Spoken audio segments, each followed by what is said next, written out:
Assunto. Bom dia, senhor presidente.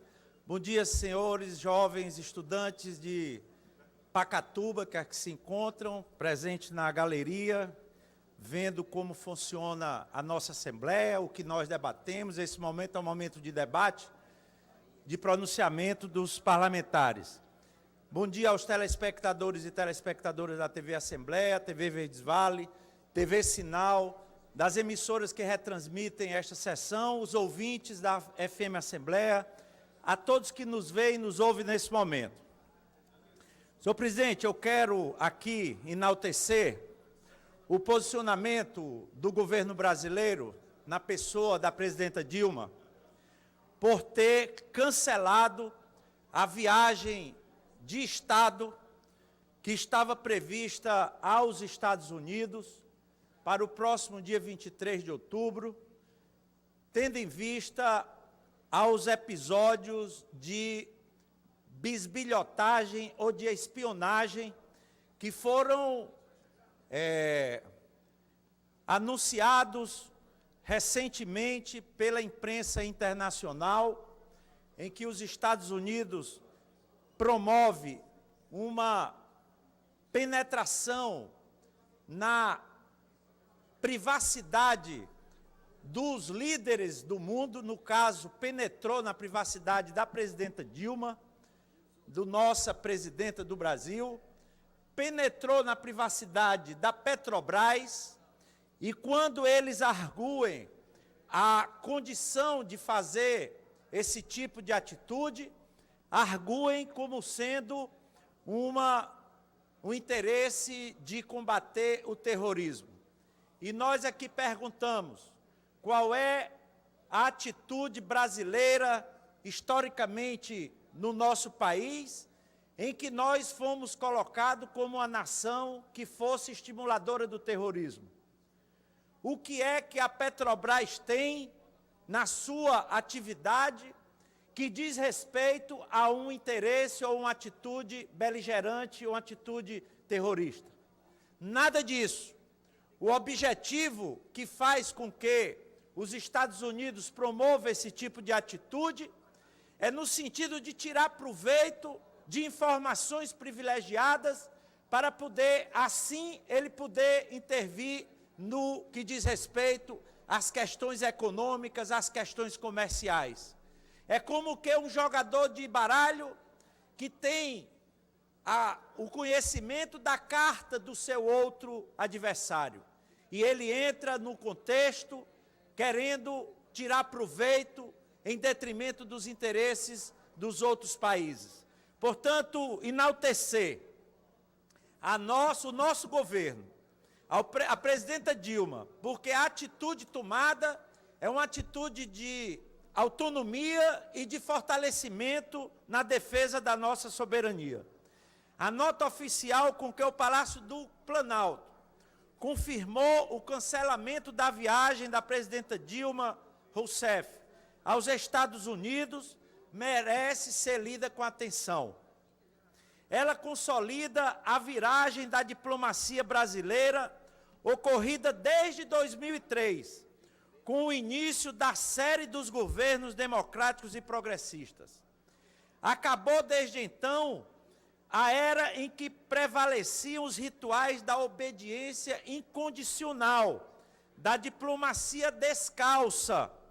Em 2002, abre parênteses, em visita oficial aos Estados Unidos, o ministro Celso Laffer, chanceler do ex-presidente Fernando Henrique Cardoso, humilhou a soberania nacional ao submeter-se à revista nos aeroportos de Washington e de Nova York, aceitando a imposição de tirar os sapatos.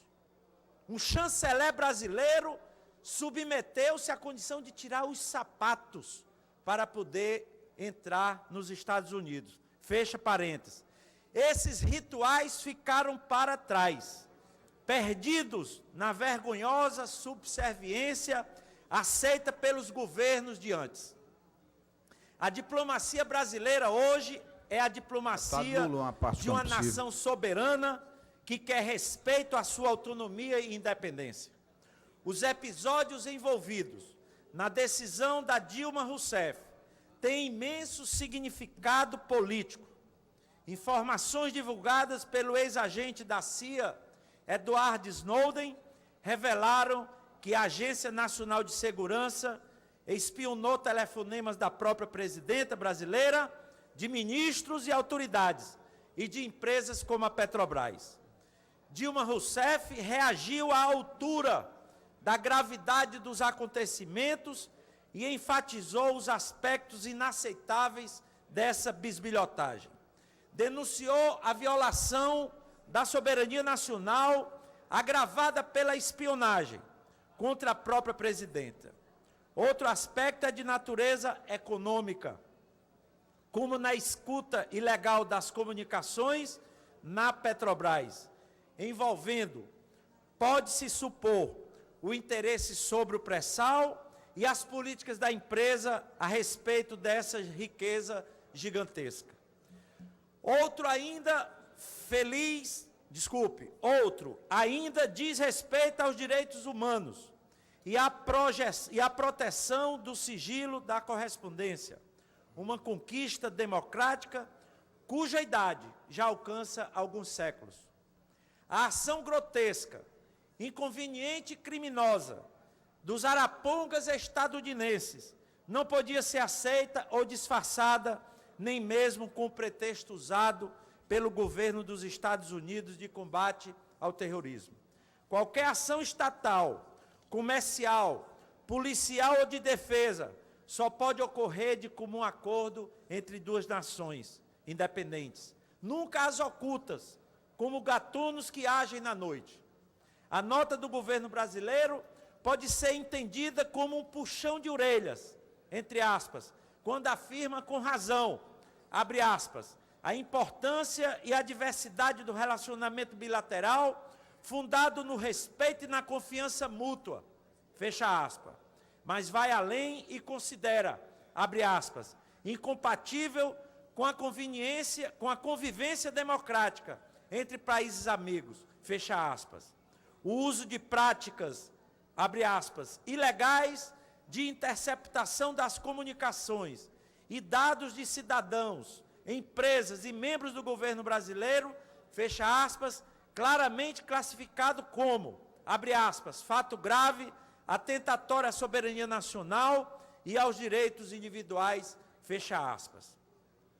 A nota não podia ser mais clara e continua no mesmo tom, abre aspas, na ausência da tempestiva apuração do ocorrido, com as correspondentes explicações e o compromisso de cessar as atividades de interceptação, fecha aspas, e não tendo sido alcançada uma, abre aspas, solução satisfatória para o Brasil, fecha aspas, deixam de existir as condições para a visita da presidenta Dilma Rousseff. Os argumentos da presidenta da República chegam a ser didáticos. O Brasil rejeita qualquer forma de violação de sua soberania nacional. Muitos dirão que se desenha uma crise na relação entre os dois países. É uma forma temerosa e submissa de ver a questão.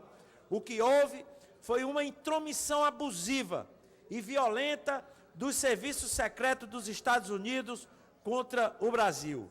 Se a crise, a espionagem foi o fato gerador, e não a reação altiva e soberana do governo brasileiro. Portanto, quero aqui nesse momento enaltecer esse posicionamento que vem sendo corroborado por diversos analistas de política internacional, como um ponto positivo que a presidenta Dilma, em nome do Brasil,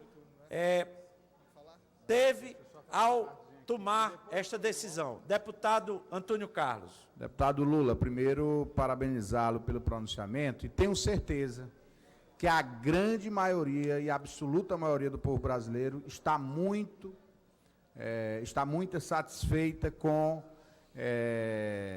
a atitude tomada pela presidenta Dilma. Parece que uma meia dúzia de saudosos desse Brasil subserviente, desse Brasil sócio menor do capital internacional, sobretudo do capital norte-americano, é que esboçou alguma reação, porque era a sua lógica. Inclusive, Vossa Excelência trouxe um dado que gerou um debate na diplomacia internacional à época, que o ex-ministro das Relações Exteriores, no caso era o Celso Laffer, retirou os sapatos num gesto... Submeteu-se. Exatamente, num gesto de o que representava aquela lógica dos neoliberais e dessa lógica de subserviência que existem, que está dentro das suas cabeças e que eles persistem ainda em colocar. Inclusive, me parece que houve uma reação daquele que se apresenta como pré-candidato tucano à presidência, do Aécio Neves, tecendo críticas a essa postura da presidenta Dilma.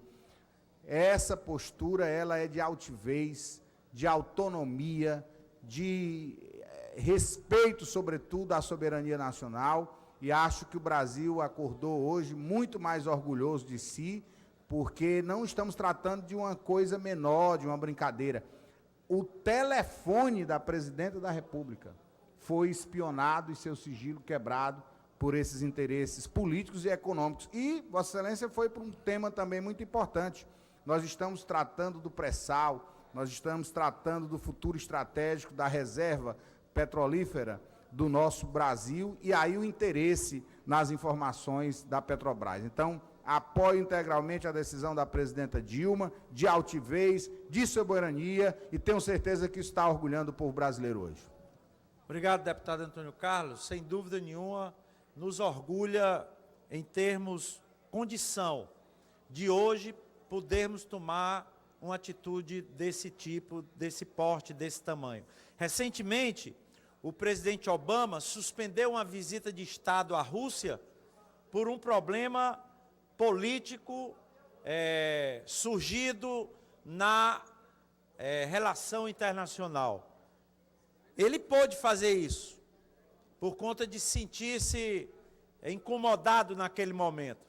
E não poderia ter sido melhor atitude que o nosso governo brasileiro, logicamente orientado pela diplomacia, nessa atitude tomada. A semana passada, 2 dias atrás, o presidente Obama ligou para a presidenta Dilma. Ele já deve, naquele momento, ter escutado qual seria a nossa opinião. E os jornais desse campo da submissão tenta colocar como de comum acordo.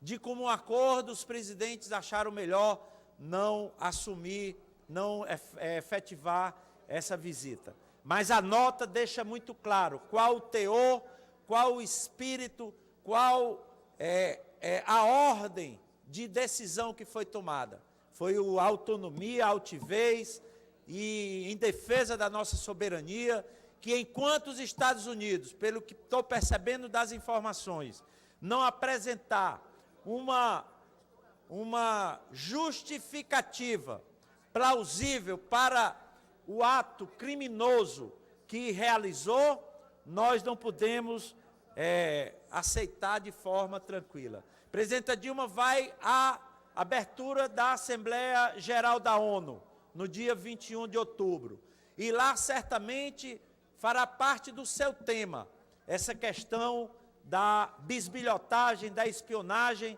e do controle sobre a internet do mundo. Há que ter uma alternativa em que possamos ter o nosso sistema de proteção para que não haja esse tipo de atitude tomada, feita pelo imperador ou aqueles que querem ser o imperador do mundo. Muito obrigado, senhor presidente. A presidência convida o próximo orador inscrito no tempo de explicações pessoais, deputado Lula Moraes, que também disporá de até 5 minutos. Deputado Alberto Mesquita, eu quero continuar no mesmo mote. Veja bem, São Paulo agora fez uma pesquisa, estão começando a implantar as faixas exclusivas de ônibus em São Paulo. Fez uma pesquisa e deu 93% da população quer que haja faixa exclusiva de ônibus. 69% de quem anda de carro toparia deixar o carro em casa para ir de ônibus, desde que ele tenha mais velocidade, reduza o tempo e facilite a qualidade interna dele. Ponto. Fortaleza precisa ter faixa exclusiva de ônibus. E esse projeto, deputado Roberto Mesquita, é para possibilitar as faixas exclusivas de ônibus, ligando o terminal do Antônio Bezerra ao terminal do Papicu. Parte disso já foi feito. A administração da nossa prefeita Luiziane já fez uma parte, que foi a parte da Bezerra de Menezes, quebrou aquele gargalo ali na igreja do Otávio Bonfim, desapropriou para poder ter livre faixas de ônibus, entrando na Domingos Olímpio, conduzindo pelo Antônio Salles, e para poder chegar no terminal do Papicu, o frentista, o comerciário, o trabalhador operário, que sai lá do Antônio Bezerra, ou de parte desse percurso, para chegar no Papicu, precisa ter faixa exclusiva de ônibus. E não tem como ser de outra forma, aquele ponto que é um gargalo, para poder transformar esta ligação, porque o projeto é esse.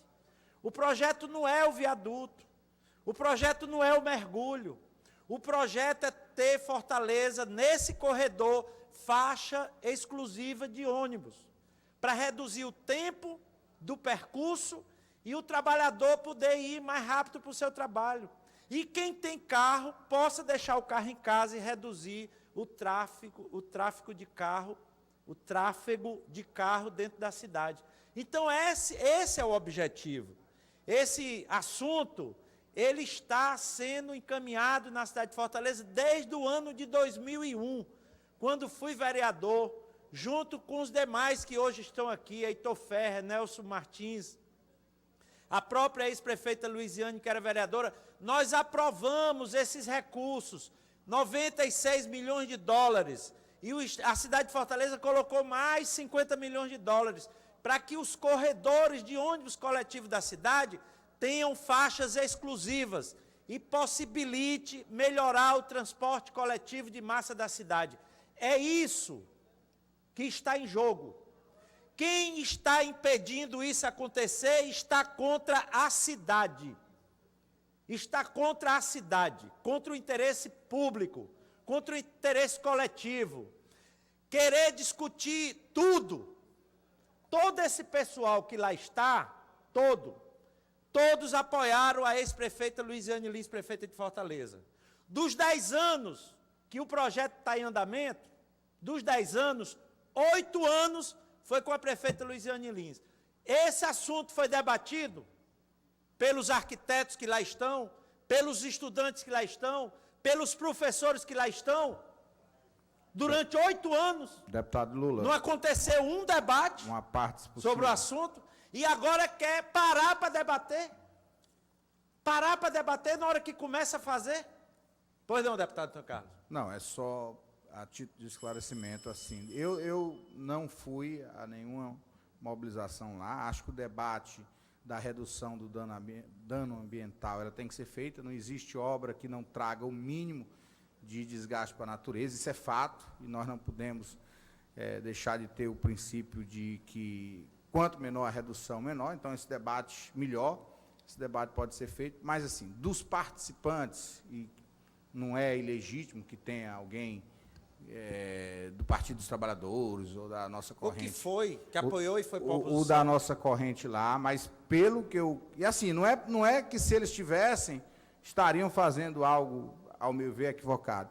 Mas me parece que a composição desse movimento, ele é de outra matriz. Você tem grupos novos de jovens, me parece que muita representação do PSOL, o Crítica Radical, mas algo mais orgânico do PT, não sei se e de pessoas ligadas à gestão do PT anteriormente, não. Essa é a informação e a leitura que eu tenho do que vem sendo aquela mobilização lá. Só a guisa de esclarecimento. Eu quero só esclarecer essa afirmativa que fiz, deputado Antônio Carlos, porque esse pessoal era do PT quando a prefeita foi eleita. Todos eles faziam parte da coordenação da campanha da prefeita Luiziane. Eu estou querendo dizer isso, não estou afirmando que os que estão lá são hoje petistas. Eles todos participaram da campanha da Luiziane Lins. E, ao participar da campanha da Luiziane Lins, conheciam esse projeto.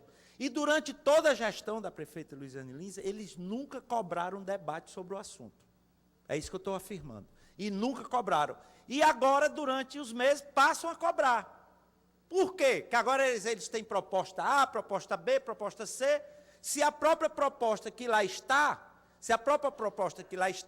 ela já mitigou, ela já reduziu o que antes estava previsto acontecer. Então, nós temos aqui ter aquele projeto em execução, porque quem quer é a cidade, quem precisa é a cidade de Fortaleza, é o que anda de ônibus. E quem estiver nesse percurso que tenha carro, e esse ônibus, em vez de andar com 20 quilômetros, ele passar a andar com 40 quilômetros por hora, ele vai reduzir o tempo. E se reduzir o tempo, ele deixa o carro em casa. E deixando o carro em casa, reduz a quantidade de carro na cidade, que é o que nós estamos precisando. Mobilidade urbana melhora, com transporte coletivo, com velocidade, com qualidade, com condições que as pessoas possam optar por ele. E essa é uma forma de fazer a opção. Vide a pesquisa que foi feita em São Paulo agora, com a implantação destas faixas. Aqui mesmo na Bezerra de Menezes, deputado Antônio Carlos, eu já ouvi pessoas que andam no ônibus dizendo, só com aquele pedaço ele já reduziu 15 minutos no tempo que ele vem lá do terminal para chegar ali no Mercado de São Sebastião. Olha, 15 minutos o passageiro de ônibus coletivo ganhou só com aquelas faixas exclusivas. Então, é um avanço, isso é caminhar para a modernidade, isso é caminhar para os interesses coletivos. Por isso que a cidade precisa, urgentemente, dessa intervenção e de outras. Muito obrigado, senhor presidente.